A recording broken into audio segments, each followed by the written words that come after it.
اچھا میرے بھائیوں، ایک اور کرنٹ ایشو میں چاہ رہا ہوں ڈسکس کر لوں. اسی ویک کے اندر 3 اکتوبر 2023 کو ایک اعلی سطح کا اجلاس ہوا جس میں آرمی چیف بھی تھے اور پرائم منسٹر بھی اور باقی جو بڑے ذمہ داران لوگ ہیں جو ملک کی سیکیورٹی کو دیکھتے ہیں اور باقی معاملات کو.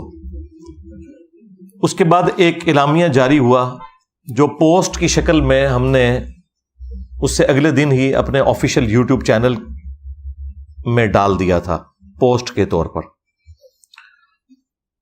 آپ کو پتہ ہے کہ پاکستانی قوم کی یادداشت تو بڑی کمزور ہے، خبریں سنتے بھی ہیں تو اوور لک ہو جاتی ہیں، لیکن میرے لیے وہ بہت بڑی خبر تھی. میری چند ایک خواہشات کی تکمیل اس کے اندر تھی اور مجھے خوشی ہوئی کہ جہاں کہیں اگر ہماری اسٹیبلشمنٹ کوئی اچھا کام کرتی ہے تو ہم اس اعتبار سے انہیں اپریشیٹ ضرور کریں. ویسے تو زیادہ تر ہم ان کے ناقد ہی رہتے ہیں، لیکن اس معاملے میں انہوں نے ایک اچھا سٹیپ لیا تو میں نے وہ جو 5 بڑے بڑے نکات تھے ان کے وہ ڈسپلے کروا دیے اس ایک پوسٹ کے اندر ہی، اور اس کے نیچے لکھا کہ ہم صرف اسی قسم کی اسلامک ڈیموکریسی کو پاکستان میں سپورٹ کریں گے اور ہمیں کسی قسم کا کوئی اسلامی نظام اس اعتبار سے نہیں چاہیے کہ کوئی نان اسٹیٹ ایکٹر جماعت، کسی فرقے کی جماعت جو ہے وہ سیاست کی آڑ لے کر اور پاکستان کے اوپر قابض ہو جائے اور باقی فرقے والوں کو وہ قتل کرنا شروع کر دیں، کبھی توہین مذہب کے الزام میں، تو کبھی گستاخ رسول کہنے کے الزام میں، تو کبھی گستاخ اہل بیت کہنے کے الزام میں، تو کبھی گستاخ صحابہ کے الزام میں. تو وہ پوسٹ جو لگی اس کے اوپر ظاہر ہے کہ ہر طرح کے لوگ ہیں، ان کا اپنا ریئیکشن آئے گا.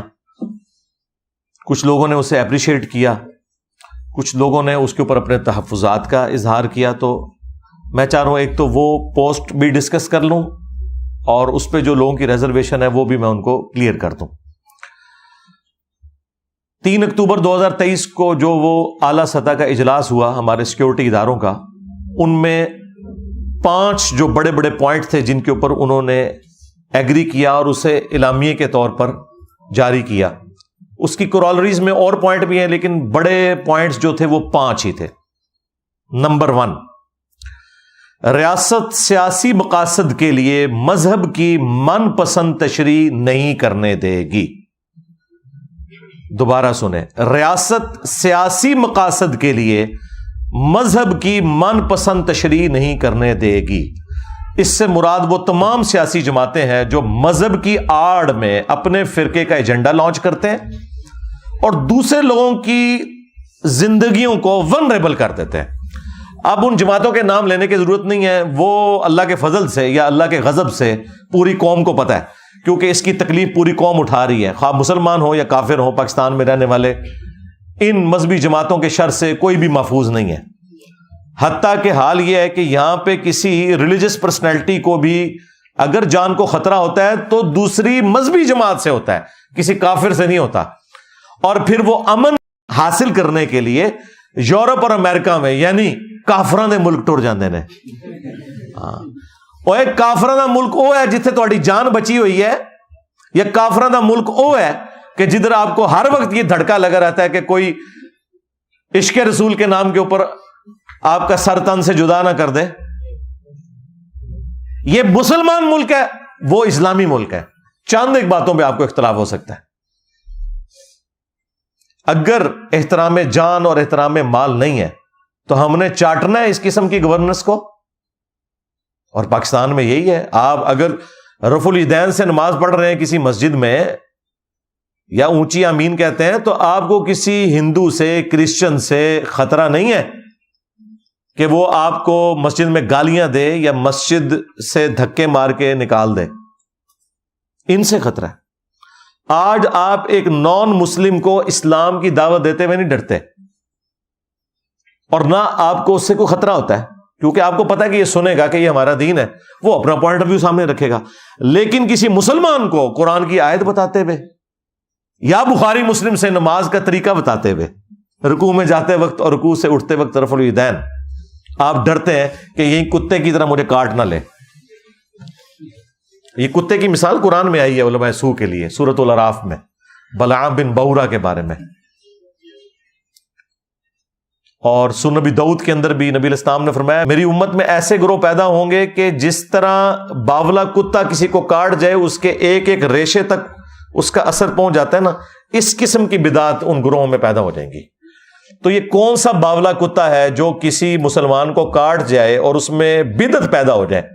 یقیناً وہ کتا اسی نسل کا ہوگا جسے مولوی کہا جاتا ہے. ظاہر ہے کوئی اسکواش کا پلیئر تو نہیں نا جو کسی کو بدعت سکھائے گا، کوئی کرکٹ کا پلیئر تو بدعت نہیں سکھائے گا نا، کوئی مولوی سکھائے گا نا کسی فرقے کا. اور اس کے اوپر اجماع ہے. آپ بریلویوں سے پوچھیں وہ کہیں گے ہاں یہ دیوبندی ہے وہ باولے کتے. دیوبندیوں سے پوچھیں وہ کہیں گے بریلوی ہیں. سنی سے پوچھیں وہ کہیں گے شیعہ ہیں. شیعہ سے پوچھیں وہ کہیں گے سنی ہے. جب یہی بات میں کرتا ہوں کہتے ہیں ہمیں گالیاں دے رہا ہے. اور بھائی تمہارے ہی اس کے اوپر آلریڈی اجماع ہوا ہوا ہے. ہم تو ساری باتوں کو بیک وقت انڈورس کرتے ہیں کہ سارے صحیح کہہ رہے ہو. بالکل بالکل تھوڑے نال. تو یہ ریاست سیاسی مقاصد کے لیے مذہب کی من پسند تشریح نہیں کرنے دے گی. بہت اچھی بات ہے جی، شکر ہے آپ کو خیال آیا کہ یہ ریاست ان لوگوں کے ہاتھوں یرغمال بن چکی ہے جو اپنی من پسند تشریح کرتے ہیں، ہر ایک کے اوپر گستاخی کے فتوے لگاتے ہیں. حالانکہ حال یہ ہے کہ اپنے بزرگوں نے چشتی رسول اللہ پڑھایا ہوا ہے. ہائے ہاں اے زخم میں چل رہا ہے تھوڑا، کینسر بنا دینا ہے. میں اشرف علی تھانوی رسول اللہ پڑھوایا ہوا ہے، مناظرے کیے ہوئے ہیں، آج تک کر رہے ہو. اب میرے ڈر سے آگے کہہ رہے ہیں کتاباں بدل گئی نے. ہاں دیکھ لو پھر کیسے قابو آئے نے. میرے نبی سا ہے ہی کوئی نہیں، تیرے بابے تے شاہ ہی کوئی نہیں، تے بابے تو ہی ہوں دستبردار ہو گئے تھے. الحمدللہ.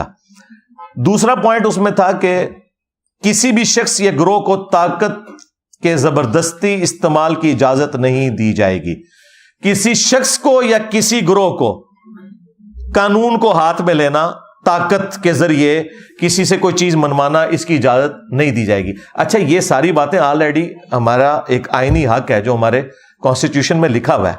یہ صرف اس کا اعادہ ہو رہا ہے اور یہ اب اس کی ضرورت پڑ گئی ہے ان کو.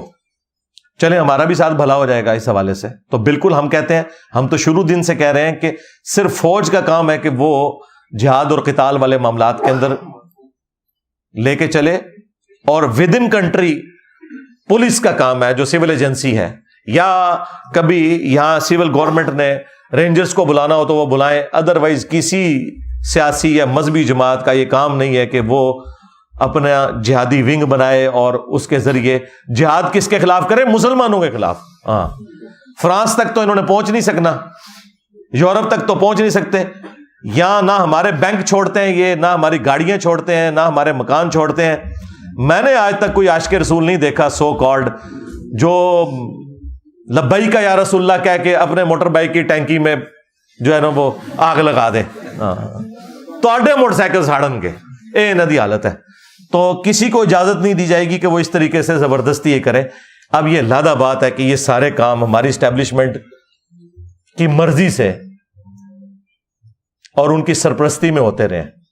یہ تو ایک حقیقت ہے، اور یہ وہ حقیقت ہے جو ہم پہلے دن سے آپ کو بتاتے ہیں.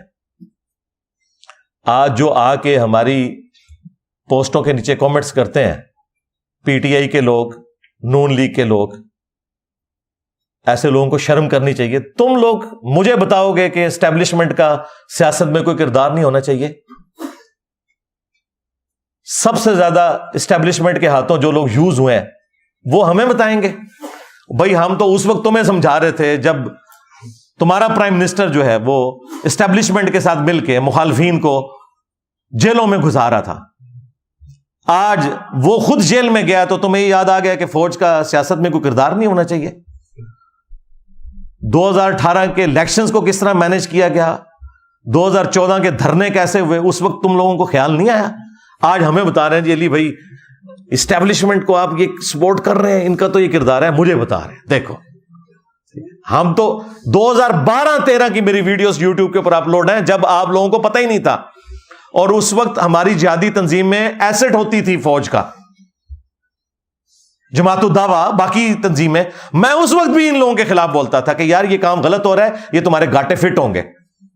یہ تو 2015-16 میں آ کے ان کو جب ہوش آئی، پھر ڈان لیکس ہوئی، FATF حافظہ اللہ آیا، پھر انہوں خیال آیا اچھا وہ بھی سانو گورے نہیں دسنا ہے کہ بندے دے پتر بن جاؤ.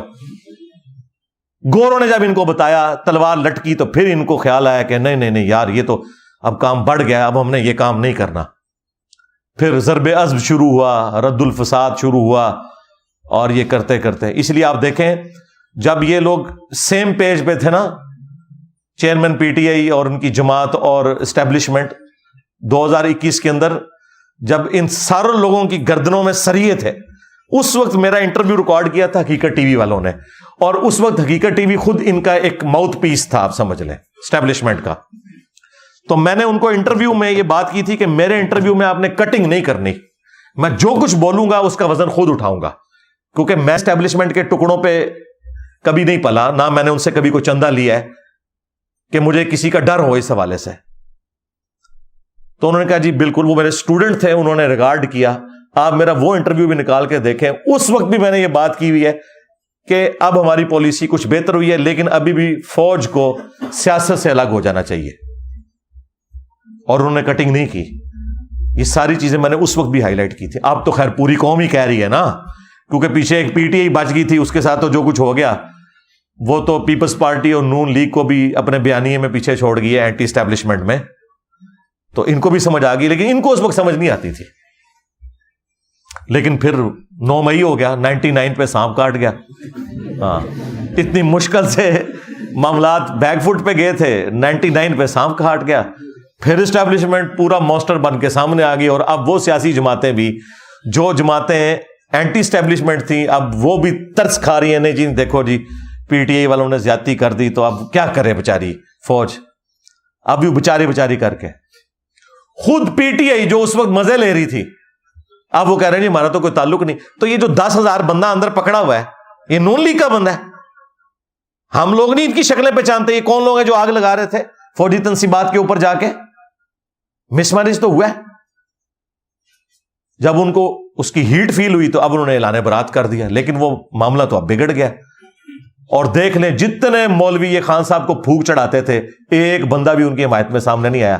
میں نے 9 مئی کی رات کو لائیو سیشن کے اندر سیدھا آرمی چیف کو مخاطب کر کے کہا تھا کہ یہ جو کچھ زیادتی ہوئی ہے، یہ بچے ہیں، ان کو معاف کر دیں. اور اگر آپ کہتے ہیں ہم نے ان کو پکڑنا ہے تو ان کے ان بڑوں کو پکڑو جن کے اعلی کار بنے تھے. ان بچوں کا کیا قصور ہے؟ یہ تو بےچارے ملک کی محبت میں یوز ہوئے تھے، اور ان کو تم نے ڈی ٹریک کیا تو آج انہوں نے آگے تمہیں کاٹ لیا. اور اگر اپنے بڑوں کو نہیں پکڑ سکتے تو ان بچوں پہ رحم کہو یار چھوڑ دو ان کو. صرف میں نے جرت کی. کدھر کے طارق جمیل صاحب؟ ہاں، امت کا رہنما ملا ہے اتنے عرصے بعد. اور بھائی چڑھتے سورج کو سلام ہوتا ہے. ٹروتھ لور جو ہے نا، وہ نہیں دیکھتے کہ سورج چڑھ رہا ہے یا ڈوب رہا ہے، وہ حق کی آواز کو بلند کرتے ہیں. تو میں نے اسی وقت کیا، بار بار کیا، آج پھر کر رہا ہوں کہ اگر آپ اپنے بڑوں کو سزا نہیں دے سکتے، چھوڑ دیں، باقیوں کو بھی معاف کر دیں. ٹھیک ہے؟ اگر آپ کہتے ہیں کہ نقصانات ہوئے ہیں، اس سے زیادہ نقصانات ہماری اسٹیبلشمنٹ کر چکی ہوئی ہے اپنی غلط پالیسیز کی وجہ سے. صرف مشرف نے جو پاکستان کو نقصان پہنچایا نا، امداد ہمیں 5 یا 6 ارب ڈالر ملی ہے، لیکن نقصان ہم 50 ارب ڈالر سے زیادہ کا اپنا کروا چکے ہیں.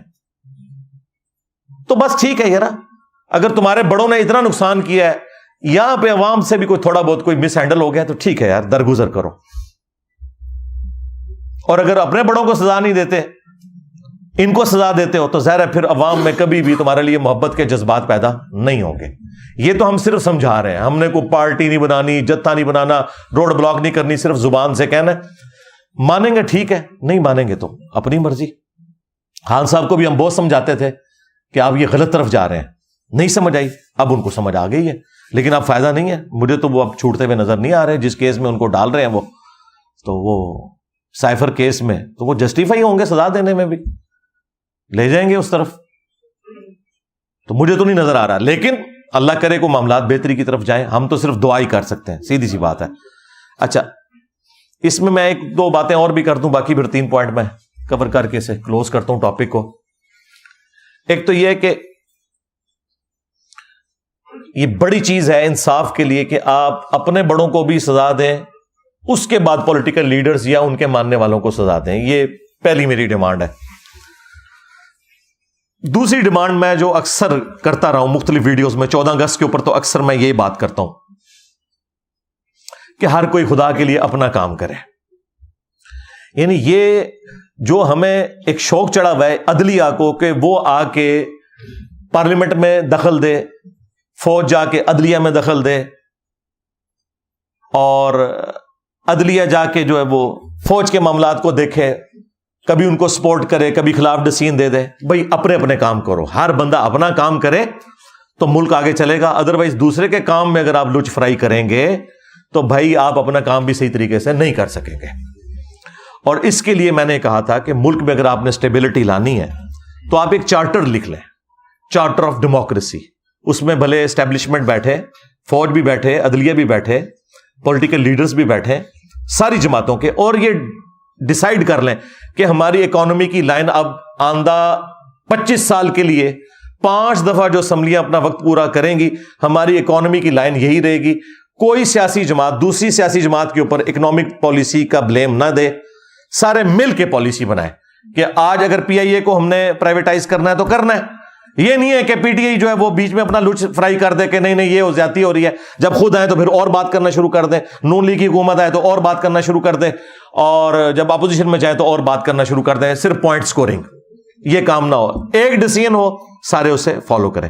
اور اسی میں چارٹر آف اکانومی لکھا جائے اور چارٹر آف ڈیموکریسی, یہ 2 چارٹر لکھ لیے جائیں کہ ایک دوسرے کی حکومتوں کو نہیں الٹیں گے, اور اکانومی کے پوائنٹ آف ویو سے ایک آپ لائن لیں گے, تاکہ یہ آندہ سے یہ معاملات اس طریقے سے نہ بگڑیں. 5 دفعہ اسمبلیاں پوری شرافت کے ساتھ اپنا وقت پورا کریں.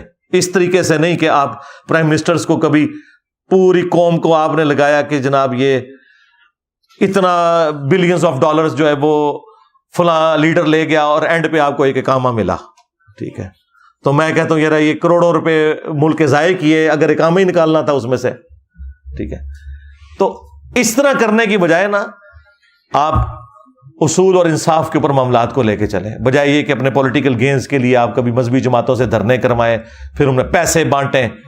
ٹھیک ہے, پھر وہ اس وقت بھی آ جائیں جب آپ کو ضرورت نہ ہو, پھر آپ ان کے اوپر کریک ڈاؤن کریں, جب کریک ڈاؤن ہو تو پھر وہ ملک بند کر دیں, اور یہ تماشا لگا رہے. تو چارٹر آف ڈیموکریسی اور چارٹر آف اکانومی یہ لکھا جائے, پالیسی سیم چلتی رہے. تیسرا پوائنٹ جو پچھلے دنوں یہ جڑاملا والا واقعہ ہوا جس میں 18 کے قریب گرجے جلے, وہ تو خیر کلیم بہت زیادہ بڑا فگر کر رہے ہیں, اور اس وقت ہمارے جو پنجاب کے آئی جی ہیں ڈاکٹر عثمان صاحب, انہوں نے تو بتایا کہ 6000 کے قریب نفری پیچھے تیار تھی جس نے یہ سارا معاملہ اور آگے بھڑکانا تھا, اس لیے ہم نے اس وقت معاملے کو ٹھنڈا کیا.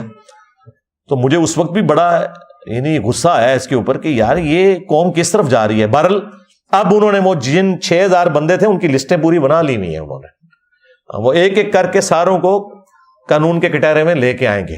اور میں نے اس وقت بھی ریکویسٹ کی تھی کہ یار آپ نے ضرب عض شروع کیا, آپ نے رد الفساد کیا, ایک رد النفاق بھی کریں. یہ منافق ہے, یہ پاکستان کے ساتھ بھی منافقت کر رہے ہیں نان اسٹیٹ ایکٹر, اور اسلام کے ساتھ بھی منافقت کر رہے ہیں, عوام کو دھوکہ دے رہے ہیں. ان کے خلاف ایک آپریشن لانچ کریں, رد النفاق. وہ الحمدللہ اب نام اس کا جو بھی وہ رکھیں, بال رد النفاق شروع ہو گیا جے, اے میں تمہیں دس دیا انشاءاللہ. اب یہ وقت کے ساتھ حالات بہتری کی طرف جائیں گے انشاءاللہ. اور چوتھی چیز اس میں جو میں نے وہ بیانیے میں بات کی تھی رد النفاق کے بعد, کہ جو پھر بندے پکڑے جائیں ان کو پھر عدالتوں کے ذریعے سزائیں دلوائی جائیں, اور یہ فوری انصاف ہو. فائز عیسیٰ صاحب بھی وہاں پہنچے تھے, اب تو خیر وہ چیف جسٹس بن گئے. جڑاملا واقعے کے فوراً بعد وہ پہنچے تھے وہاں پر, اب انہی کے پاس کیسز لگنے ہیں. تو اب کسی چیز کو بھی بالائے طاق رکھتے ہوئے جو صحیح ڈیسیژن بنتا ہے وہ کریں. آج تک پاکستان کی تاریخ میں جتنے نان اسٹیٹ ایکٹرز نے اس طرح کی حرکتیں کی ہیں نا, الٹیمیٹلی بڑی عدالتوں سے جا کے چھپ جاتے ہیں. آج تک جو کچھ بھی ہوا بڑی عدالتوں سے جا کے یہ لوگ چھٹ جاتے ہیں. اس لیے چھوٹتے ہیں کہ وہاں جا کے گواہ جو ہے گواہی نہیں دیتے, ان کی جان کو خطرہ ہوتا ہے. گواہ مکر جاتے ہیں. اب عدالت نے تو شواہد کی بنیاد پہ فیصلہ کرنا ہے. میرا خیال ہے گواہ اگر مکر بھی جائیں, اگر آپ کے پاس کیمرے کا ریکارڈ موجود ہے, سی سی ٹی وی سے یہ چیز کنفرم ہو جاتی ہے کہ یہ لوگ مجرم ہیں, انہیں سزا ملنی چاہیے. سیدھی سی بات ہے. ادروائز یہ معاملات اس طریقے سے چلتے رہیں گے. یہ 4 چیزیں ہو گئی.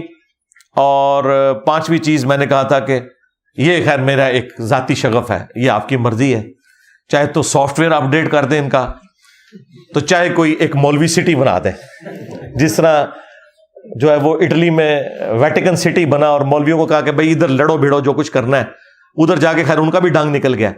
ان مولویوں کو ناردرن ایریا میں شفٹ کریں. جتنے بھی یہ فسادی قسم کے مولوی ہیں نا, ان کی 4 شادیاں کروائیں, ان کو گاڑیاں دیں, ٹھیک ہے, ان کو انٹرنیٹ کے ہائی سپیڈ کنیکشن لے دیں. یار ساڈی جان چھڈن ہے, اتوں انہوں کڈو, خدا دا نہ آ جائے, جب ملک نو رہنے دے قابل رکھنا ہے. تو یہ 5 نکاتی ایجنڈا ہے. نمبر 1, سزا دینی ہے, اپنے بڑوں کو دو, پلس ٹھیک ہے عوام کو بھی دو, لیکن اگر ان کے اوپر ہاتھ نہیں ڈال رہے, پولیٹیکل لوگوں سے بھی پھر صرف نظر والا معاملہ کرو. اور نمبر 2, چارٹر آف ڈیموکریسی یا چارٹر آف اکانومی, یہ دونوں چارٹرز لکھے جائیں اور ایک پالیسی بنائی جائے, تاکہ حکومتیں کوئی بھی آئیں ایک دوسرے کے اوپر بلیم نہ ڈال سکیں, نہ ایک دوسرے کی ٹانگیں کھینچیں. پھر آپ کو وہ ٹرو اسلامک ڈیموکریسی کی برکات بھی انشاءاللہ ملیں گی. نمبر 3, رد النفاق شروع کریں. آپریشن کا نام رد النفاق. اور 4تھی چیز, جب یہ آپریشن ہو اس کے بعد عدالتوں کے ذریعے فوراً سزاؤں والا معاملہ ہو اور منطقی انجام تک پہنچایا جائے. اور 5ویں چیز, مولوی سٹی بنایا جائے ویٹیکن سٹی کے طرز کے اوپر. خیر یہ ساری باتیں میں نے ساتھ اس اعتبار سے ڈسکس کر دی کہ کانسیپٹ کلیئر ہو جائے. تو 2 پوائنٹ ہم ڈسکس کر چکے ہیں اس اعلامیے میں. ایک, ریاست سیاسی مقاصد کے لیے مذہب کی من پسند تشریح نہیں کرنے دے گی. دوسرا, کسی بھی شخص یا گروہ کو طاقت کا زبردستی استعمال کرنے کی اجازت نہیں دی جائے گی. نمبر 3, اقلیتوں کے حقوق اور مذہبی آزادی اسلام اور آئین پاکستان کا حصہ ہے. اور ظاہر ہے بالکل ہے, یہ پاکستان کے جھنڈے میں جو وائٹ نشان ہے یہ غیر مسلموں کے لیے ہے, خواہ وہ غیر مسلم قادیانی ہوں, خواہ وہ غیر مسلم جیوز ہوں, کرسچنز ہوں یا ہندو ہوں. زندگی کا حق نہیں آپ ان سے چھین سکتے. عقیدے کا اختلاف, علمی اختلاف اپنی جگہ, وہ آپ نے کرنا ہے, ڈنکے کی چوٹ پہ کرنا ہے. تم لوگ تو ختم نبوت کے نام کے اوپر صرف چندے کھاتے ہو نا. علمی جواب قادیانیوں کے علمی وظائف کے صرف میں نے دیے ہیں. آج بھی یوٹیوب پہ مجھے بتائیں کسی بھی ختم نبوت کی تحریک کی کوئی علمی ویڈیو دکھائیں. زیادہ سے زیادہ یہ کہیں گے جی وہ ٹوائلٹ میں مر گیا, بس اس قسم کے ان کے پاس اعتراضات ہوتے ہیں. علمی بات کوئی نہیں کی سوائے میرے. درجنوں ویڈیوز ہیں میری قادیانیوں کے خلاف. انہوں نے صرف, اور انہوں نے بھی اینٹی قادیانی کام کیا ہے. ختم نبوت پہ تو کسی نے بھی نہیں کام کیا. ختم نبوت اس دن ہوگا ہاں جس دن چشتی رسول اللہ اشرفی رسول اللہ پہ بھی یہ لوگ بات کریں گے جدھر سے چندے لے کے کھا رہے ہیں. اسی شہر سے نکلتے ہیں جہاں سے کتابیں چھپ رہی ہیں, ادھر دھرنا نہیں دیتے, مصیبت ہماری جان کو ڈال دیتے ہیں. تو یہ جو اقلیتوں کے حقوق ہیں بالکل ان کی حفاظت ہونی چاہیے. یہ all over the world Pakistan کے لیے بدنامی کا معاملہ بنا ہوا ہے. 4تھی چیز اس میں تھی, ملک میں سیاسی مسلح گروہ یا تنظیم کی کوئی جگہ نہیں ہے. یعنی پہلے لوگ یہ سیاست کی آڑ میں چھپ جاتے تھے کہ جی ہماری سیاسی جماعت ہے نا, جس طرح MKN سیاسی جماعت بنائی ہوئی تھی, ساتھ ایک ونگ بنایا ہوا تھا مسلح قسم کا, اس کی آڑ میں چھپ جاتا تھا. اور ساری جماعتوں نے اپنے اپنے اس قسم کے نا اسلحے کی بنیاد کے اوپر بنائی ہوئی ہیں ونگز. پیپلز پارٹی نے بھی بنائی ہوئی ہے, ہاں جماعت اسلامی نے بھی بنائی ہوئی ہے. اور آپ اور چھوڑ دیں یار, یہ جو آپ کو بڑی شریف تنظیمیں نظر آ رہی ہیں, دعوت اسلامی کی بھی ہے ایک سنی تحریک کے نام کے اوپر. وہ اس طرح کے جو لوگ ہیں ان کے حوالے کرتے ہیں. وہ یہ TLP تو اب آئی ہے نا, اس سے پہلے سنی تحریک تھی. اور ادھر بھی دیکھ لیں آپ, تبلیغی جماعت بالکل ٹھیک ہے, لیکن دوسری طرف سپاہی صحابہ, لشکر جنگوی, اور پولیٹیکل جماعت میں مولانا فضل الرحمان صاحب. ہاں ہر جگہ انہوں نے اپنی سیاسی بھی معاملات رکھے ہوئے ہیں, ساتھ مسلح معاملات بھی رکھے ہوئے ہیں, اور ساتھ ایک تبلیغی سامنے ایک وہ بھی ونگ رکھا ہوا ہوتا ہے لوگوں کی آنکھوں میں دھول جھونکنے کے لیے. تو یہ انہوں نے کلیئر ریٹ کہا کہ ملک میں سیاسی مسلح گروہ کی کوئی اجازت نہیں جائے گی. یعنی کوئی سیاسی جماعت بھی ہے نا, وہ یہ نہیں کہہ سکتی کہ جی ہم تو الیکشن میں حصہ لے رہے ہیں لہذا کیا مسئلہ ہوا اگر ہم نے ساتھ کوئی اسلحہ رکھ لیا ہے. نہیں, یہ اسلحہ لے کے کل کو آپ لوگ دارالحکومت کے اوپر چڑھ دوڑیں گے اور مصیبت بن جائیں گے باقی لوگوں کے لیے. اور پانچواں جو اعلامیہ تھا وہ یہ تھا کہ طاقت کا استعمال صرف اور صرف ریاست کا دائرہ اختیار ہے. یہ جو ہم اکثر کہتے ہیں کہ یار یہ فوج اور پولیس کا کام ہے کہ وہ امن کو اسٹیبلش کریں، نہ کہ یہ ہے کہ مولوی اسلحہ ہاتھ میں لے کے تو وہ جا کے فلموں کی اور دکانیں توڑنا شروع کر دیں جا کے، جو کچھ لال مسجد کے اس میں ہوا، پھر اس کے ریونج میں آپ دیکھ لیں ظلم بھی ہو گیا، اور وہ پھر ہم نے اس کے بعد خود کچھ حملے بھی بھگتے. ظاہر ہے لال مسجد میں جو کچھ ہوا ان کی طرف سے تو مس ہینڈلنگ ہوئی، اس وقت کی اسٹیبلشمنٹ سے بھی مس ہینڈلنگ ہوئی، اور اس کی ہیٹ پھر ہم آج تک محسوس کر رہے ہیں. تو یہ 5 پوائنٹس تھے جو اس میں ڈسکس کیے گئے، اور اس کے بعد انہوں نے کہا کہ اب ہم جو اس حوالے سے سائبر کرائم اور یہ ساری چیزوں کو اسٹیبلش کریں گے اور لوگوں کو پکڑ کے سزائیں دیں گے. اور میں تو سمجھتا ہوں کہ یہ ایک ہمارے صبر کا ہمیں پھل ملا ہے، اور آواز بلند کرنے کا، یہ ایک نہ ایک دن یہ ہونا تھا. اور یہ اب ریاست جب ٹھان لیتی ہے کسی معاملے کو، تو آپ دیکھ لیں ڈالر دیکھ لیں، پھر آیا نا 307 سے نیچے، کیونکہ ریاست نے یہ فیصلہ کر لیا کہ بھائی یہ غلط ہو رہا ہے، یہ کام نہیں اب ہونے دینا. پہلے وہ ریاست میں ہی بیٹھے ہوئے لوگ تھے جو ان ساری سمگلنگ کو سپورٹ کرتے تھے، یہ سب کچھ وہی انہی کی سرپرستی میں ہو رہا ہوتا تھا. تو میں تو دعا کرتا ہوں کہ یہ معاملات آگے چلیں، اور آخر میں ریکویسٹ یہ ہے کہ یار الیکشن کراؤ، اور اس معاملے کو انٹرم گورنمنٹ کی بجائے جو عوام کی منتخب حکومت جو بھی آئے اس کے سپرد کریں، تاکہ ایک لانگ ٹرم پالیسی بنے اور معاملات جو ہیں وہ بہتری کی طرف جائیں. ہم اپنے بڑوں کو وقتاً فوقتاً یہ چیزیں ہائی لائٹ کرتے رہتے ہیں تاکہ قیامت کے دن ہماری اس اعتبار سے کوئی پکڑ نہ ہو کہ ہم نے کوئی سچائی کے حوالے سے بزدلی کا مظاہرہ کیا ہے یا کسی کو ہائی لائٹ نہیں کی.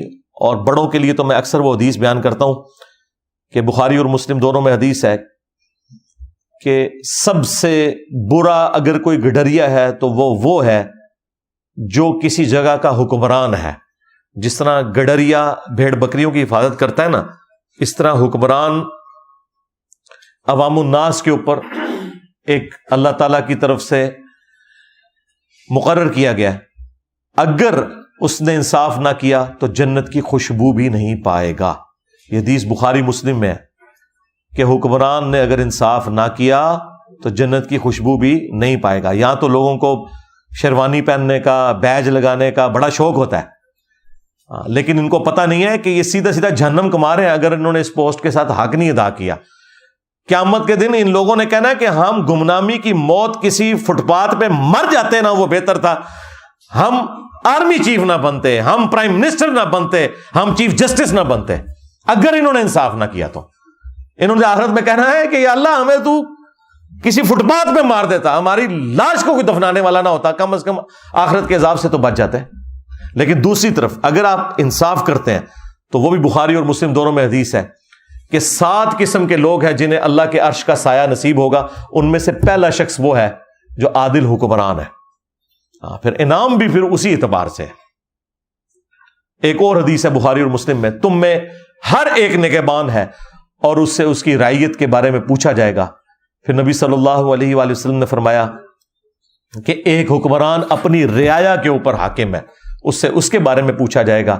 ایک مرد اپنی بیوی اور بچوں کے اوپر حاکم ہے، اس سے اس کے بارے میں پوچھا جائے گا. ایک بیوی اپنے خاوند کے مال اور اولاد کے اوپر حاکم ہے، اس سے اس کے بارے میں پوچھا جائے گا. لہٰذا اب تو سارے ہی آ گئے. ہاں تسی ایویں خوش ہو رہے سو کہ وڈیاں دا رگڑا لگیا ہوا ہے، بچنا تسی بھی کوئی نہیں. ہاں اگر اپنی جگہ پہ ہم نے انصاف نہ کیا تو اللہ تعالیٰ ہمیں انصاف کے اوپر قائم رہنے کی، انصاف کی تبلیغ کرنے کی، اسی پہ عمل کرنے کی توفیق عطا فرمائے. صلو علی محمد وآل محمد، اللہم صلی علی محمد وعلی آل محمد واصحاب محمد وازواج محمد وامت محمد اجمعین الی یوم الدین. مجھے بائی چانس یہ بھی کچھ باتیں یاد آئیں. میں چاہ رہا ہوں کہ آج چونکہ ماحول بنا ہوا ہے، تھوڑا اپنی زندگی کا کوئی ایک ایسا پہلو اس سے جو جڑا ہوا ہے جو میں نے آج تک کیمرے میں کبھی بیان نہیں کیا، وہ بھی ڈسکس کر لوں تاکہ ریکارڈنگ میں آ جائے. خصوصاً ہمارے ان لوگوں کے لیے جن کو کبھی کوئی شیطان وسوسہ دلاتا ہے میرے حوالے سے. علماء کبھی کہتے ہیں یہود و نصارہ کا ایجنٹ ہے، اب انہوں نے کہنا شروع کر دیے جی یہ اسٹیبلشمنٹ کا ایجنٹ ہے، اتنی دلیری سے بولتا ہے، اس کو پکڑتا کیوں نہیں ہے. بھئی میرے ساتھ جو کچھ ہوا ہے پچھلے 10-12 سالوں میں وہ آپ کو تو میں نے نہیں بتایا ہوا، تو آپ کسی گمان میں نہ رہیں کہ میری زندگی کوئی اتنی آسانی سے گزر رہی ہے. لیکن یہ بات حقیقت ہے کہ میں کبھی بھی اسٹیبلشمنٹ کا اعلی کار نہیں بنا. اس کی وجہ سے مجھے اتنی تکلیفیں نہیں اٹھانی پڑیں جو اسٹیبلشمنٹ کے پالتو لوگوں کو اٹھانی پڑتی ہیں. یہ آپ کو جتنے صحافی یا پولیٹیکل ونگ کے لوگ نظر آ رہے ہیں یہ سارے کے سارے اسٹیبلشمنٹ کے بینیفیشری ہیں، ان کی تنخواہوں پہ رہے ہیں. اب تنخواہیں تو ان سے کھاتے رہے، جب ان کی ناراضگی ہوئی، وفاداری کسی اور کے ساتھ انہوں نے نبھانی شروع کی تو ان کو غصہ آیا تو ظاہر ہے وہ پکڑ کے انہیں نامعلوم افراد میں ہی داخل کریں گے. قانوناً غلط کر رہے ہیں، لیکن میں آپ کو جو دنیاوی طور پہ جسٹیفیکیشن ہے وہ بتا رہا ہوں. قانوناً تو میں کسی بھی ایکسٹرا جوڈیشل ایکٹیویٹی کے حق میں کبھی بھی نہیں رہا، خواہ وہ کوئی ریاستی ادارہ کرے یا کوئی مذہبی جماعت کرے یا کوئی بھی کرے. قانون اور آئین کی حکمرانی ہونی چاہیے. لیکن میرے ساتھ الحمدللہ شروع سے ایک غیرت والا ایلیمنٹ اٹیچ رہا کہ میں نے کبھی بھی کسی کے اعلی کار بننے سے ہمیشہ انکار کیا، نہ کسی پولیٹیکل جماعت کا ساتھ دیا، نہ کسی ریاستی ادارے کا. البتہ اگر میری کوئی بات کسی پولیٹیکل لیڈر کے حق میں گئی تو وہ اس وجہ سے نہیں کہ مجھے اس سے کوئی عقیدت تھی، اس کے پیچھے ریزن یہ ہے کہ میں سچائی کے لیے کھڑا ہوا کہ یار یہ اس وقت اس کے ساتھ یہ زیادتی ہے. جس طرح خان صاحب کے دور میں آپ کو پتہ ہے جب کبھی ان کے اوپر مذہبی کارڈ یوز ہوا تو میں نے ان کے حق میں آواز بلند کی، تو اس کی وجہ سے بعض لوگوں نے سمجھا کہ یہ کوئی پی ٹی آئی کے پے رول کے اوپر ہے. اور جب خان صاحب نکالے گئے اس وقت میں نے کچھ نصیحتیں کی تو اس وقت انہوں نے سمجھا شاید یہ کوئی اسٹیبلشمنٹ کا بندہ ہے، حالانکہ ایسا نہیں تھا. مجھے کبھی بھی اسٹیبلشمنٹ کے ساتھ دلی عقیدت اس لیول کی ہو نہیں سکتی کیونکہ میں خود ان کے متاثرین میں سے ہوں. لیکن فوج ایز اے ادارہ یا ان کی جو قربانیاں ہیں پاکستان کے لیے وہ اپنی جگہ مسلمہ ہے. وہ آپ لوگوں نے تو صرف سنی ہے، میں نے تو اپنی آنکھوں سے دیکھی ہیں. اور میں یہ سمجھتا ہوں کہ اوپر کے چند ایک لوگ جو اپنی پولیٹیکل گینز کی وجہ سے اپنے زوم میں پاکستان کی بہتری کی خاطر یہ جو تجربے کرتے رہتے ہیں مختلف اوقات میں، کبھی ضیاء الحق کی شکل میں، کبھی مشرف کی شکل میں، کبھی باجوہ صاحب کی شکل میں تو ہمیشہ ان تجربوں کے خلاف رہا ہوں. اور اس کی وجہ سے مجھے مختلف اوقات میں مختلف تکلیفیں بھی اٹھانی پڑی. لیکن جو فوج کا وہ والا ایلیمنٹ ہے وہ آپ کی نظر میں بھی ہونا چاہیے کہ پاکستان میں اگر کوئی آرگنائز ادارہ ہے نا تو صرف فوج ہے. پاکستان کی یونٹی کی علامت ہے تو وہ فوج ہے، اس وجہ سے کہ کراچی سے لے کر کے پی کے اینڈ تک اور ادھر سے آپ مشرقی بارڈر سے لے کر مغربی بارڈر تک ایک ہی ادارہ ایسا ہے کہ جس میں سماوتات کا سسٹم ہے. پولیٹیکل جماعتیں تو ٹوٹی ہوئی ہیں، ایک جگہ ایک جماعت کا ہولڈ ہے، دوسری جگہ دوسری جماعت کا ہولڈ ہے. ہاں کبھی وہ جماعت تھی پیپلز پارٹی، بھٹو صاحب کا ایک پورے کا پورا ایک سارا معاملہ تھا پورے ملک کے اندر، لیکن اب ایسا نہیں ہے. تو یونٹی اس ادارے کی وجہ سے ہے. سماوتات کا جو سسٹم ہے ہمارا، سی پیک کا معاملہ ہو یا باقی معاملات، ظاہر ہے وہ فوج ہی دیکھ رہی ہوتی ہے. پریکٹیکلی جانے بھی وہی دے رہے ہوتے ہیں، پولیس دے رہی ہوتی ہے، عوام الناس بھی دے رہی ہوتی ہے، لیکن فرنٹ محاذ کے اوپر ظاہر ہے فوج ہی لڑ رہی ہوتی ہے. مجھے اس وقت زیادہ احساس ہوا جب میں نے اپنی جاب کے دوران، میں یعنی 2002 میں نے ایک سینسٹیو آرگنائزیشن کے اندر جاب اپنی سٹارٹ کی، نیس کام کے اندر. اس کے اندر ایک این ڈی سی ادارہ تھا، ڈاکٹر سمر مبارک مان صاحب اوور آل ہمارے چیئرمین تھے. ان کے ساتھ بھی مجھے 1 to 1 کئی دفعہ گفتگو کرنے کا، میٹنگز اٹینڈ کرنے کا اتفاق ہوا. اور میٹنگز میں اکثر بریفنگ میں ہی دیا کرتا تھا اپنی اسپیکنگ پاور کی وجہ سے. تو میں نے کافی چیزیں یعنی آبزرو کی وہاں پہ.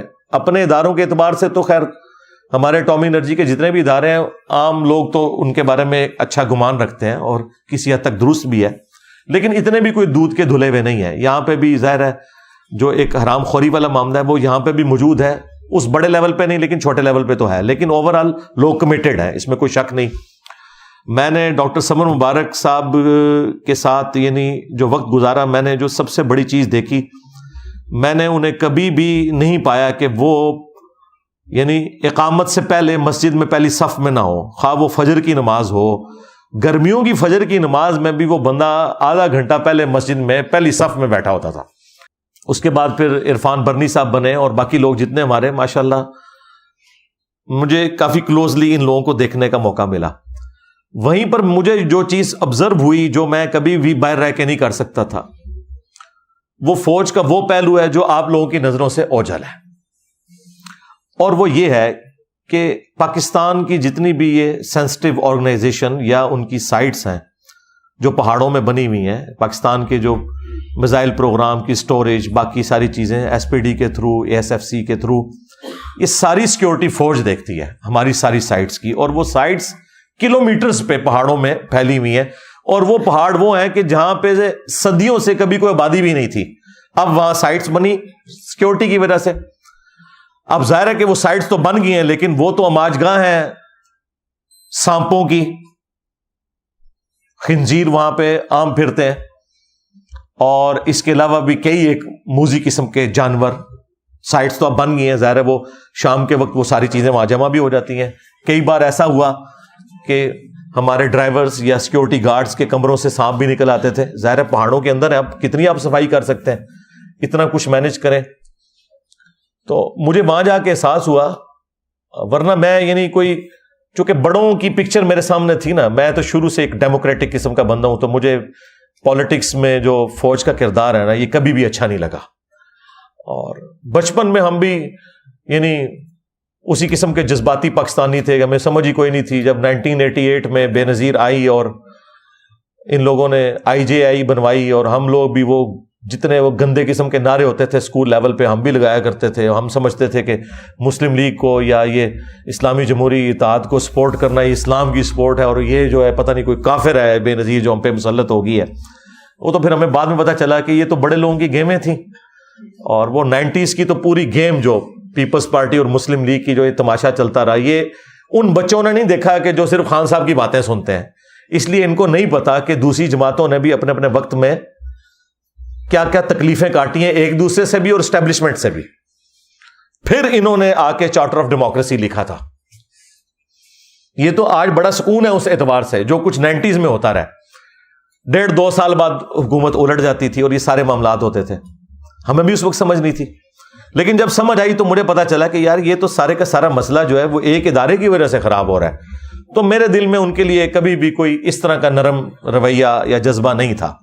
میں آپ کو جاب پہ جانے سے پہلے کی بات کر رہا ہوں، لیکن جب میں نے وہاں یہ والا اسپیکٹ دیکھا، پھر میں نے کہا یار یہ بےچارے تو ان کے آفیسز سے لے کے اسٹاف کے لوگوں تک سر کہہ کے تو ہم سے بات کرتے تھے، پھر ہماری سیکیورٹی کے لیے انہوں نے سب کچھ کرنا اور اتنے اچھے اخلاق سے پیش آنا۔ مجھے پھر وہ والا جب اسپیکٹ سامنے آیا نا، تو پھر میں نے کہا کہ نہیں یار یہ فرق کرنا چاہیے ہمیں، جس طرح ہمیں پولیٹیکل جماعتوں میں بھی اچھے لوگوں میں اور برے لوگوں میں فرق کرنا چاہیے، مذہبی جماعتوں میں بھی، فرقوں میں بھی، ان کے عقائد میں بھی، کہ سنی کی ساری باتیں غلط نہیں، شیعہ کی ساری باتیں غلط نہیں، جو میں اچھی بات کو سپورٹ کرتا ہوں، اور برائی سے آپ نے الگ رہنا ہے۔ وہی جو حضرت عثمان نے ہمیں سکھا دیا ہے کہ نماز مسلمانوں میں نیکی کا کام ہے، نیکی کے کاموں میں ان کا ساتھ دو، جنہوں نے مسجد نبوی پہ قبضہ کیا ہوا ہے، صحیح بخاری 695 نمبر حدیث، برائی میں ان سے الگ رہو۔ حالانکہ اسٹیک پہ خلافت لگی ہوئی حضرت عثمان کی، لیکن اپنے مخالفین کے بارے میں کہہ رہے ہیں نمازیں ان کے پیچھے پڑھو، اگرچہ انہوں نے مسجد نبوی پہ قبضہ کر لیا، کیونکہ نماز تو کوئی برائی کا کام نہیں۔ لہٰذا پاکستانی قوم بھی دیکھے کہ اچھائی کے کاموں میں تو کم از کم اسٹیبلشمنٹ کا ساتھ دیں، فوجی قیادت کا بھی ساتھ دیں، پولیٹیکل قیادت کا بھی ساتھ دیں، پرائم منسٹر کا بھی ساتھ دیں، ہاں برائی میں الگ رہیں، اور اپنا پروٹیسٹ بھی ریکارڈ کروائیں، لیکن صرف دشمنی پہ اتر کے اس لیول پہ چلے جانا کہ آپ ان کے بارے میں نیگیٹو رویہ اختیار کریں۔ میں یہ سمجھتا ہوں یہ جو ابھی ڈیسیژن ہوا ہے، جو میں نے آپ کو 5 پوائنٹ بتائے کہ اب یہ ڈیسائیڈ ہوا ہے کہ کوئی بھی سیاسی جماعت مسلح گروہ بنا کے اس طریقے سے مذہب کی من پسند تشریح کر کے نہیں چڑھ دوڑے گی دوسرے کے اوپر، یہ بہت بڑا ایک ڈیسیژن ہے۔ اسی طریقے سے ابھی یہ جو ڈالرز کے حوالے سے جو کچھ ہوا اچھی چیز ہے۔ باقی ہم وہ کہتے ہیں کہ الیکشن اپنے ٹائم پہ ہونا چاہیے، بالکل، اس میں پولیٹیکل لیڈرز کے خلاف اگر کیسز بنے ہیں تو ان بڑوں کے خلاف بھی بننے چاہیے جنہوں نے ان پولیٹیکل لیڈرز کو یوز کر کے اس طرح کے تجربات اپنی پاکستانی قوم کے اوپر کیے، وہ اپنی جگہ، وہ تو میں بار بار ریکارڈ کرواتا ہوں، لیکن یہ والا اسپیکٹ یاد رکھیں، کیونکہ میں نے دیکھا ہے کہ جب سے خان صاحب کے ساتھ یہ سارا مسئلہ ہوا ہے نا، تو پی ٹی آئی جو ہے نا وہ بہت آگے چلی گئی ہے اس معاملات میں. نون لیگ تو شاہی کوئی نہیں اس کے مقابلے میں رہی ہے کہ جس طرح کی اب یہ زبان پاکستان کے اداروں کے بارے میں استعمال کر رہے ہیں، اس سے اداروں کو تو کوئی نقصان نہیں ہونا، پاکستان کا بیڑا غرق ہو جانا ہے. ان کے ہاتھ میں بھائی سلطہ ہے، ان کے ہاتھ میں بندوق ہے، وہ پھر آپ کو گھروں سے بھی اٹھائیں گے. پھر آپ لوگ جو ہیں وہ جتنے بھی بنے ہوئے ہیں، اب مجھے بتائیں وہ پی ٹی آئی کے لیڈر جو کل تک کہتے تھے کہ نواز شریف بھگوڑا آتا کیوں نہیں ہے، اب میں حماد اظہر سے نہ پوچھوں کہ تو کیوں بھگوڑا ہے، آ نا عدالتوں کا مقابلہ کرنا. جب تو بلاتا تھا نواز شریف کو کہ آؤ جی عدالتوں کا سامنا کرو، کیسز کا سامنا کرو، تو تم لوگ کیوں، مراد سعید کیوں بھگوڑا ہوا ہے، آؤ نا عدالتوں کا سامنا کرو نا. تو اب تمہیں اس بات کا جواب مل جائے گا کہ نواز شریف بار سے واپس کیوں نہیں آ رہا تھا. ہاں، کیونکہ جب تک اپنی دم پہ نہ پاؤں پڑے اس وقت تک کسی کی تکلیف کا احساس نہیں آپ کو ہوتا. ہم کہتے ہیں وہ بھی غلط ہو رہا تھا، یہ بھی غلط ہو رہا ہے، لیکن یہ نہیں ہو سکتا کہ آپ اس کو جسٹیفائی کریں اور اسے غلط کہیں، یا اسے جسٹیفائی کریں اور اسے غلط کہیں. اب تو خیر خان صاحب نے خود بھی مانا ہے، خان صاحب نے کہا کہ جی میں نے نہیں نواز شریف کی حکومت ہٹائی تھی، وہ اسٹیبلشمنٹ نے ہٹائی تھی. ٹھیک ہے، یہ تو لکھ کے سپریم کورٹ میں دیا ہے خان صاحب نے. جو باتیں اتنے صافی نہیں ان سے منوا سکے، اب ان کو سمجھ آ گئی ہے. تو یہ وقت کے ساتھ چیزیں لرن کرتے ہیں، اب ہماری اسٹیبلشمنٹ بھی سیکھ رہی ہے. پر میں اپنے حوالے سے آپ کو بتا دوں کہ مجھے پہلے نمبر پہ قرآن و سنت ہے، اس کے بعد پاکستان کا آئین ہے، اور اس کے بعد کوئی ریاستی ادارہ یا سیاسی جماعت ہوگی. جو بھی غلط کام کرے گا ڈنکے کی چوٹ پہ میں کہوں گا غلط ہے، یہ کام ٹھیک ہو رہا ہے، یہ کام غلط ہو رہا ہے. تو مجھے جو اپنی جاب سے ریٹائرمنٹ لینی پڑی، اس میں بھی انڈائریکٹلی میرے ساتھ بھی ایک لیول کی ایک زیادتی ہوئی جس کی وجہ سے مجھے لینی پڑی. خیر اس شر میں سے اللہ نے خیر نکالا کہ میری خواہش تھی، ویسے تو میں الٹا بھی لٹک جاتا. میں جس پوسٹ پہ تھا 19 گریڈ پہ اور ایک ٹاپ لیول کے اوپر، تو مجھے تو انہوں نے کبھی بھی ریٹائرمنٹ نہیں دینی تھی جب تک کہ میں اپنے 25 سال سروس کے پورے نہ کرتے ہیں. وہ تو پھر اللہ کی طرف سے کرنا ہوا. یہاں پہ کوئی ہماری ایک ایجنسی کو سیکورٹی کلیئرنس کر رہی تھی، تو وہ اس کے نیچے جو وہ رپورٹیں لکھنے والے ہیں نا، وہ کوئی بریلوی تھا کٹر قسم کا. اچھا، یہ میں بات کر رہا ہوں 2016-17 کی. اس نے نا رپورٹ میں مجھے لکھ دیا کہ اس کا تعلق جو ہے لشکر جنگوی سے ہے، دیوبند کے. اب میرا دیوبند کے ساتھ کبھی بھی کوئی ہمدردی کا رشتہ نہیں رہا، ایٹ لیسٹ جہادی تنظیموں کے ساتھ. خیر وہ ہماری جب آفس میں وہ پہنچی تو فوجی آپ کو پتہ کانوں کے کچے ہوتے ہیں، انہوں نے فوراً کہا جی آپ ریٹائرمنٹ لے لیں. میں نے کہا کس چیز کی ریٹائرمنٹ؟ اچھا ویسے تو مطلب میری خواہش تھی کہ مجھے ریٹائرمنٹ مل جائے. میں نے جتنا بھی دین کا کام بڑے لیول پہ جتنا کیا وہ اپنی جاب کے دوران کیا، یہ ذہن میں رکھیے گا. 2008 میں میری ریکارڈنگ شروع ہوئی ہیں اور یہ میں 2017 کی بات کر رہا ہوں، 9 سال تک، جبکہ آلموسٹ ہمارے سارے میجر لیکچرز ریکارڈ ہو چکے ہوئے تھے. تو میں نے کہا اس الزام کے ساتھ تو میں نے نہیں جانا. ویسے آپ آفر کریں کہ ٹھیک ہے میں پبلک فگر ہوں اور اس کی وجہ سے تو ٹھیک ہے، کوئی مسئلہ نہیں. 15 سال میری سروس ہے، مجھے 15 سال سے زیادہ سروس ہو چکی ہوئی تھی، تو مجھے بینیفٹس بھی مل جائیں گے جو جاب کے ہیں. اتنے تو نہیں ملیں گے لیکن چلیں کوئی آدھے تو مل ہی جائیں گے، لیکن اس الزام کے ساتھ نہیں. لیکن آپ کو پتا ہے فوج کی ایک مینٹالٹی ہے، وہ غلط بھی ڈیسیژن کرے نا، غلطی علیحدگی میں تو مان لیتے ہیں، پبلکلی نہیں مانتے. یہ ان کے ساتھ ایک کمزوری اٹیچ ہے. یہی وجہ ہے کہ یہ سب کچھ کر رہے ہیں، ابھی کبھی یہ نہیں کہہ رہے کہ جی ہمیں معاف کر دیں، ہم سے غلطی ہوئی ہے، یہ نہیں کبھی کہیں گے. ویسے کبھی کسی صحافی سے دلائیں گے جی ماضی میں ہم سے بھی غلطیاں ہوئی، معافی نہیں مانگیں گے. یہ ان کی ایک مینٹالٹی ہے. معافی کے لیے صرف ڈاکٹر عبد القدیر صاحب ہی تھے، ہاں ان کو قربانی کا بکرا بنایا. معافی کے لیے صرف پولیٹیکل لیڈرز ہی بچے ہوتے ہیں. یہ میں ساری باتیں آپ کو اس لیے بتا رہا ہوں کہ میرے بارے میں میرے جینز کے اندر موجود ہے کہ یہ اپنے مخالفین کے ساتھ کیا کرتے ہیں. لہٰذا میرے بارے میں تو آپ بھول جائیں، جس طرح آپ یہ بھول جائیں نا کہ میں توحید کے معاملے میں بالکل ننگی تلوار ہوں، اس معاملے میں بھی میں بالکل ننگی تلوار ہوں. مجھے پتا ہے کہ یہ کیا کرتے ہیں. ہمیں کوئی پی ٹی آئی والا یا نون لیگ والا جو ہے نا وہ آئین کا درس نہ دے اور یا ہمیں وہ اینٹی اسٹیبلشمنٹ بیانیہ نہ بتائے، ہمیں آپ سے زیادہ پتا ہے. ٹھیک ہے، تو بہرحال اس وقت جب یہ معاملات چلے تو میں سیدھا پھر اسلام آباد ہائی کورٹ میں نے کیس کر دیا اپنے ادارے کے خلاف. اور جسٹس شوکت صدیقی صاحب، وہ بھی میری طرح آپ کو پتا ہے نڈر قسم کا جج، اس نے بلا لیا. اور وہ تو مطلب اس طرح کے معاملات میں کوئی کسی کا لحاظ نہیں کرتے تھے. ان کی عدالت میں کیس لگا، ان کو بلایا تو یہ آئے بائیں شائع کرتے رہے اور 1 سال تاریخیں بھگتے رہے، صرف ڈانٹ کھا کے وہاں سے آتے تھے. الٹیمیٹلی پھر آخری دفعہ تو انہوں نے بڑے سخت الفاظ میں نے کہا کہ بھائی میں اب اس کو پھر ون سائیڈڈ ڈیسائیڈ کر دوں گا اگر آپ لوگوں نے یہ سارے معاملات اس طریقے سے لے کے چلنے ہیں. وہ خیر ان دنوں پھر شوکت صدیقی صاحب کی وہ تقریر ہو گئی, وہ تو چلے گئے خیر کیس. پھر دوسری جسٹس اطہر من اللہ اس وقت ابھی چیف جسٹس نہیں بنے تھے اسلام آباد ہائی کورٹ کے, ان کی کورٹ میں لگ گیا, کیس وہاں پہ چلا گیا. بال وہ معاملات چلتے رہے. بس اس دوران پھر اللہ تعالیٰ نے کو میرے دل میں یہ بات ڈالی کہ یار ٹھیک ہے. مجھے پھر کچھ لوگوں نے اپروچ کیا کہ سر اب آپ کا جو لیول ہے, آپ اس ادارے میں کیا کرنا ہے, آپ نے آ کے یہاں تو سارے آپ کے اسٹوڈنٹ بیٹھے ہوئے ہیں, تو بس اب آپ یہ کام کریں. تو مجھے بات کلک کر گئی. میں نے کہا ٹھیک ہے یار. پھر میں نے اس معاملے کو اوور لک کر کے 2020 کے اینڈ پہ جا کے میں نے وہ پھر اپنے ساری ریٹائرمنٹ والا معاملہ بھی کیا, اور سارے وہ پرانے جو میرے ایریئرز رہتے تھے وہ ریسیو کیے, اور آفیشیلی میں نے سگنیچر کر دیے. اس دوران خیر میں نے اپیل کے لیے جو ہے نا وہ اپلائی کیا تھا. جب میری ان کے ساتھ میٹنگ بھی, تو اس وقت بھی میں نے ان کو کہا کہ یار یہ اس طریقے سے آپ نے کوئی الزام لگانا, صحیح الزام لگائیں, لیکن غلط الزام کے ذریعے یہ نہ کریں. میں نے اس لیے سے کیا تھا. بہرحال یہ میں بتانے کا مقصد یہ ہے کہ میں خود اس فیز سے گزرا ہوا ہوں. ٹھیک ہے, وہ تو اللہ تعالیٰ نے ہر شر میں سے کوئی خیر نکالنی ہوتی ہے. میرے لیے جو اللہ تعالیٰ نے یہ پوسٹ رکھی ہوئی ہے, وہ ڈاکٹر ذاکر نائک کی بات وہ کہتے ہیں کہ میری والدہ کہا کرتی تھی کہ میں ہزاروں اپنے ڈاکٹر ذاکر نائک قربان کر سکتی ہوں اگر ایک احمد دیداد ہمیں ڈاکٹر ذاکر نائک کی شکل میں اور مل جائے. تو ڈاکٹرز تو بہت ہوں گے, لیکن ڈاکٹر ذاکر نائک تو ڈاکٹر ذاکر نائک ہے. کنگ ایڈورڈ میڈیکل کالج نے کئی MBBS ڈاکٹرز پروڈیوس کیے ہیں, لیکن ڈاکٹر اسرار تو پھر ڈاکٹر اسرار ہے. ٹھیک ہے, تو اس لیے میں نے جب دیکھا, میں نے کہا یار میکینیکل انجینئر دنیا میں اور بھی کہیں ہیں, ٹامی انرجی میں ہائر پوسٹ میں ہے, لیکن یہ اس وقت جو اللہ تعالیٰ نے یہ اس کام کے لیے مجھے چن لیا, اور ظاہر ہے کہ اللہ تعالیٰ ہی کسی کے دل میں بات ڈالتا ہے, اس کو صلاحیتیں دیتا ہے غیر معمولی حالات و واقعات میں. تو میں نے پھر اس کام کو پورے پیشن کے ساتھ الحمدللہ لے کے چلوں. اور آپ دیکھ لیں 2017 میں ہمارے 1 لاکھ سبسکرائبرز تھے پورے 10 سالوں کے اندر, اور پھر چند سالوں کے اندر اب آپ دیکھ لیں سبسکرائبرز کو تو خیر سیکنڈری حیثیت حاصل ہے, اگرچہ وہ 2.5 ملین سے زیادہ ہے, لیکن اصل چیز ویورشپ ہے.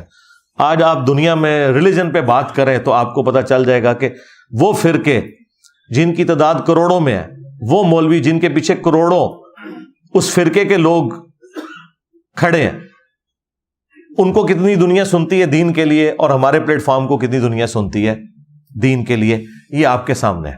دیکھیں تبلیغی جماعت نے یا دعوت اسلامی نے اگر ترقی کی ہے نا, تو ایک فرقے سے انہوں نے جنم لیا ہے جن کے کروڑوں ماننے والے تھے, اور میں سارے نو پوڑ کے رہا دیتا ہے. دیکھیں نا یہ ہونا کہ یعنی ایک بندہ بریلویت سے اٹھے تو ظاہر ہے کروڑوں بریلوی موجود ہیں, چند اس کے ساتھ لگ جائیں گے, اور پھر سارے محاذوں پہ بیک وقت جنگ لڑ کے, اور پھر اللہ تعالیٰ کی یہ نصرت کہ سچائی کی طاقت ہے کہ باقی لوگ تو اپنے فرقوں کی دعوت کو لے کے چلے, جہاں کروڑوں لوگ ساتھ موجود تھے وہ سارے فیل ہو گئے, اور جو سارے فرقوں سے ٹکر لے کر کھڑا ہوا اللہ اور اس کے محبوب علیہ السلام کی فیور کے اندر, جس کے ساتھ کوئی بھی نہیں تھا, اور اللہ تعالیٰ نے اس کی آواز کو اس طرح پوری دنیا میں پہنچایا, پورا پیراڈائم شفٹ ہو گیا. لوگ اکثر کہتے ہیں انجینئر صاحب کو اسٹوڈنٹ تیار کریں اپنے بعد, میں نے کہا اپنے بعد کیا, اپنے بعد کا بھی کام میں نے اپنی زندگی میں اللہ نے مجھ سے لے لیا. یعنی ہم کوئی بھی اگر ایک اسکول آف تھاٹ کہہ لیں, یا کوئی تحریک, یا کوئی بھی ایسی چیز کوئی بھی لانچ کرتا ہے, وہ کس لیے ہوتی ہے؟ تاکہ ریفارم کی جائے.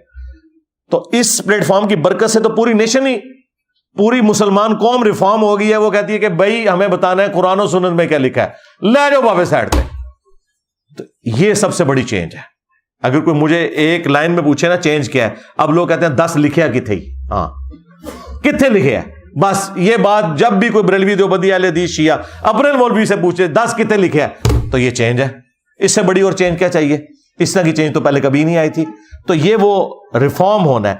الحمدللہ اللہ کا شکر ہے کہ ہم نے اس معاملے کو بڑی ایمانداری کے ساتھ لے کے چلے ہیں. لہٰذا میرے بارے میں کبھی بھی کسی نے وہم نہیں کھانا کہ میں کبھی اسٹیبلشمنٹ کا اعلی کار بنوں یا بنا رہا, یا کبھی ناٹ ایٹ آل, نیور, کبھی بھی نہیں. میں بالکل سچائی کے لیے ہمیشہ کھڑا ہوتا ہوں, آندہ بھی کھڑا ہوں گا. آپ دیکھیں لوگ تو رالیں لوگوں کی ٹپک رہی ہوتی ہیں. یہ جو خان صاحب کے دور کے اندر اس وقت کی جو اسٹیبلشمنٹ نے جو پلان کیا ہوا تھا نا, اس پلان میں مجھے بھی انہوں نے یوز کرنے کی کوشش کی. میرے پاس بندے بھیجے کہ آپ کو وزارت مذہبی امور دیں گے, آپ کی لائف کو تھریٹ ہے, آپ وہاں شفٹ ہو جائیں. میں نے کہا بھائی میں آپ کو اسسٹ ضرور کروں گا, میں سسٹم کا حصہ نہیں بن سکتا, کسی مولوی کو ہی ڈھونڈیں. ہاں میں آپ کو پورا کورس بنا کے دے سکتا ہوں کہ اس طریقے سے معاملات کو لے کے چلنا ہے, لیکن اگر آپ یہ کہیں نہیں. پھر انہوں نے پھر مختلف پارٹیاں میرے پاس بھیجیں کہ جی وہ جی یہ آپ طارق جمیل صاحب, جواد نقوی صاحب, کچھ علماء کی لسٹ دی, ان کو آپ اکٹھا کریں, ہم تمام ٹی وی چینلز پہ آپ کے پروگرام کراتے ہیں اور ہم اس طریقے سے اس معاملے کو لے کے چلتے ہیں, مولویوں کو سائڈ پہ کریں. میں نے کہا جو ایک دفعہ ان کے ہاتھوں یوز ہو گیا تو کل کو یہ اپنے مرضی کا دین بھی بیان کروائیں گے. میں نے کہا بھائی ہماری معذرت قبول کریں, البتہ آپ دین کی ہیلپ کے طور پہ ہم سے جب بھی کوئی چیز پوچھیں گے وہ ہم ضرور بتائیں گے, آپ کے لیے ہم کام نہیں بھائی کر سکتے, سیدھی سی بات ہے. اور وہ دیکھیں وہ بیچارہ تو اب فارغ ہو کے گھر بیٹھ گیا, جس کا آرمی چیف بننے کا خواب تھا, بندے میرے پاس بھیج رہا تھا, مجھے تو نہیں پتا تھا کہ اس کا اپنا کیا اشر ہونا ہے, خود بھی فارغ ہو گیا. تو دیکھیں میں کبھی بھی نہ ابھی اعلی کار بنوں گا, نہ پہلے کبھی بنا, نہ مستقبل میں. اس کی وجہ یہ کہ ان لوگوں نے ریٹائر ہونا ہے, ان کو تو کوئی جانتا نہیں ہے, لیکن الحمدللہ ہمارے اس پلیٹ فارم کی لیگیسی پرانی ساری کے سارے فرقوں کو پیچھے چھوڑ گئی ہے, کیونکہ ہم نے فرقہ واریت سے بلند ہو کر یہ آواز بلند کی. کوئی چندہ بک نہیں بنائی, کوئی مسجد نہیں بنائی, کوئی مدرسہ نہیں بنایا, سب سے بڑھ کر سب کو مسلمان سمجھتے ہیں, ان کے پیچھے نمازیں پڑھتے ہیں, ان کی زندگی موت کا مسئلہ چندے ان کو دیتے ہیں. تو الحمدللہ اس لیے ہم کہتے ہیں ہمسا ہو تو سامنے آئے. آج تک جتنے مذہبی پیشوا ہیں فرقے لانچ کر کے گئے ہیں, مدرسے بنا کے گئے ہیں, چندہ بک بنا کے گئے ہیں. تمہارے بابوں کی ایک گندگی بھی تم کہو نا کہ یہ والی گندگی انجینئر صاحب آپ کے اندر ہے, وہ نہیں نکال سکتے تم, لیکن کم از کم مان گئے ہو نا کہ وہ گندگی تھی. تو میں نے تو اس سسٹم سے کچھ نہیں حاصل کیا سوائے اس کے کہ میری لائف ونریبل ہوئی, میری فیملی کی لائف ونریبل ہوئی, میرے ٹیم ممبرز کی لائف ونریبل ہوئی, ان کی فیملیز کی لائف ونریبل ہوئی ہیں. اور کیا حاصل کیا اس سے؟ مونیٹائز نہیں کیا اپنا چینل ویڈیو ایڈز کے اوپر. 1 کروڑ سے زیادہ میں مہینے کا کما سکتا تھا اگر ویڈیو ایڈ چلاؤں, جتنی میری ویور شپ ہے. ٹھیک ہے, میں مولوی کیا, میں تو اسٹیبلشمنٹ اور پولیٹیکل لیڈرز کو بھی خرید سکتا تھا اتنے پیسوں کے ساتھ, لیکن نہیں کیا. صرف اس لیے کہ کوئی بندہ کسی بھی اعتبار سے کوئی جھول نہ نکالے. اور میں ظاہر اس کو غلط بھی سمجھتا تھا عورتوں کا ویڈیو میں آنا, یہ بھی ایک وجہ تھی. اور لیکن یہ بھی تھا کہ یار کوئی بہانہ اس اعتبار سے داخل نہ کرے. 3 چیزوں کی کوئی گنجائش نہیں ہماری اس دعوت میں, عورت, شہرت اور دولت. عورت سے مراد یہ کوئی عورت کی تضحیک نہیں, یعنی یہ چھپی دوستیاں جو یہ مفتی کرتے ہیں, تیسری کر لیتے ہیں, پھر چوتھی کر لیتے ہیں, اور پھر مدرسے بناتے ہیں, پہلے شاگردنیاں ہوتی ہیں, پھر چاچیاں بن جاتی ہیں تھوڑیاں. ٹھیک ہے. اس کے بعد شہرت کہ شوق ہے جناب جا کے بڑے بڑے جلسوں سے خطاب کرنے کا, مسجدوں میں کھڑے ہو کے فورن ٹور لگانے کا. نہیں, نیور, کہیں نہیں گیا. جو آتا ہے ادھر آئے گا بھائی. وہ اکثر ہمارے یہاں پہ اکیڈمی میں فون آتا ہے نا, لاہور سے لوگ آتے ہیں, پنڈی سے, اسلام آباد سے. میں نے کہا دیکھ لو, پہلے جیلم سے لوگ داتا دربار جاتے تھے, اب داتا دربار والے جیلم شریف آتے ہیں. یہ فرق ہے, یہ فرق ہے. کیونکہ باباؤں کے بابا, وہ اس لیے ہے کہ ہماری نسبت بہت اونچی ہے. الحمدللہ میرے نبی سا ہے ہی کوئی نہیں, تیرے بابے تھے شے ہی کوئی نہیں. یہ ہے وجہ. ختم نبوت کی برکت سے جو کام شفٹ ہوا تھا. تو عورت, شہرت اور دولت, یہ 3 فتنوں سے اگر آپ بچ جائیں تو میرے بھائی زمین و آسمان کی ساری جو نیگیٹو قوتیں ہیں, شیاطین مل کے آپ کو نقصان نہیں پہنچا سکتے. جب بھی ڈرل ہوگا نا, یہ دیکھیں جتنے انٹرنیشنل اسپیکر ہیں نام لیے بغیر, کسی کو کوئی زنانی لڑ گئی ہے, کسی کو شہرت لڑ گئی ہے, کسی کو دولت لڑ گئی ہے, اور پوری زندگی دین کا کام کر کے آخر میں ذلیل ہو گئے بڑھاپے میں جا کے. یہ نہ سمجھے کہ کوئی بیڈ لک ہوئی ہے ان کے ساتھ, بیڈ لک نہیں ہوئی ہے, یہ رزلٹ ابھی نکلنا تھا. کام یہ شروع سے اسی طریقے سے کر رہے ہوتے ہیں. وہ اللہ تعالیٰ نے ڈھیل دی کہ شاید پلٹ آئے, کوئی شاید پلٹ آئے, نہیں پلٹتا ٹھیک ہے, بڑھے ویلے جاؤ مر جاؤ اسی طرح. اس لیے یہ نصیحت میں ویڈیو میں بھی ریکارڈ کروا رہا ہوں اپنے تمام سٹوڈنٹس کے لیے بھی, خصوصاً جو ہمارے دعوت کے حوالے سے ختم نبوت کی برکت سے نبی الاسلام کی مبارک دعوت کو لے کے چل رہے ہیں. عورت, شہرت, دولت, ان 3 چیزوں کو ہمیشہ اپنے سامنے رکھنا ہے. ان تینوں چیزوں میں سے میں کسی چیز میں انوالو تو نہیں ہوا. جب آپ سمجھے انوالو ہو گیا, اب آپ سمجھے اخلاص بھی گیا, اللہ کی مدد بھی گئی. ورنہ مجھے بتائیں ایک بندہ اتنی دلیری کے ساتھ سارے فرقوں کو, ان کے بابوں کو پون کے رکھ دوے اور سارے فیل ہو جائیں, اپنی سارے چندہ بکس کے ساتھ، مدارس کے ساتھ، سارے مولوی مل کے دیکھ لیں آج پوری دنیا میں وہ انجینئر دا فتنہ آ گیا جی، وہ انجینئر دا کچھ کرو جی، انجینئر کر دو جی. پھر کوئی اور بہانہ نہیں ملتا تھا تو پھر فلاں کا ایجنٹ، فلاں کا ایجنٹ. اور اب تو یہ ساری گالیاں اتنی گھس پٹ گئی ہیں کہ اب مجھے خود بھی ہنسی آتی ہے. کبھی کوئی قادیانی کہہ دے یا یہ کہتے، میں کہتا ہوں یار یہ تو کوئی نوی شاید لب کے لے آؤ. ہاں یہ تو ساری چیزیں پٹ گئی ہیں تھوڑیاں. تو اللہ کا شکر ہے، یہ میں نے ساری باتیں اس کے ساتھ اس لیے کر دی تاکہ آپ کو، اگر میری زندگی میں کوئی ایسا ایک چھپا ہوا ایلیمنٹ تھا جو شاید میں نے ابھی تک ویڈیو میں بیان نہیں کیا تھا، تو وہ بھی میں ریکارڈنگ میں لے آؤں، بجائے اس کے کہ میرے بعد کوئی بندہ میری طرف کوئی ایسی بات منسوب کرے تو میں اس کی کلیریفیکیشن خود اس حوالے سے دے دوں. باقی تو اللہ کا شکر ہے کہ ہر بات کی کلیریفیکیشن دینا ضروری بھی نہیں ہے. کسی انسان کا جو کریکٹر ہے وہ خود بتاتا ہے کہ وہ کیسا ہے. تو یہ بار بار جی فلانے نے کہتا جی ایدے تے کوئی گل کرو جی ادھر تے گل کرو، بھائی یہ قیامت تک لوگ باتیں کرتے رہیں گے. اس کا کوئی اینڈ نہیں ہوگا. بات یہ کہ اوورآل ڈاکٹرن دیکھیں، اگر آپ کو اس سے بہتر کوئی پلیٹ فارم نظر آتا ہے، ہم یہ نہیں کہہ رہے کہ آپ وہاں جائیں، ہمیں بھی لے جائیں ساتھ. ہاں اگلی بات کریں گے. یہ حوصلہ کسی میں نہیں ہے. لوگ تو کہتے ہیں انجینئر کو سننا نہیں، اور انجینئر صاحب یہ کہہ رہے ہیں کہ اگر کوئی اس سے اچھی جگہ ہے جہاں پہ لوگ قرآن، بخاری، مسلم، دین کی بات کر رہے ہیں ریفرنس کے ساتھ، آپ وہاں نہ اٹیچ ہو، مجھے بھی ساتھ لے جائیں. ہاں میں بھی ادھر اٹیچ ہو جاؤں، اس کو لا کے ہم یہاں بٹاتے ہیں.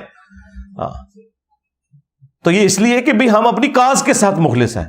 مجھے کیوں کسی سے جیلسی ہوگی؟ میں تو چاہتا ہوں کہ ہر گلی سے انجینئر نکلنا چاہیے جو اپنے نبی علیہ السلام کا مجاہد بن کر ختم نبوت کی برکت سے قرآن و سنت کی دعوت عام کرے، بجائے یہ کہ بزرگ بابوں کو لے کر چلے.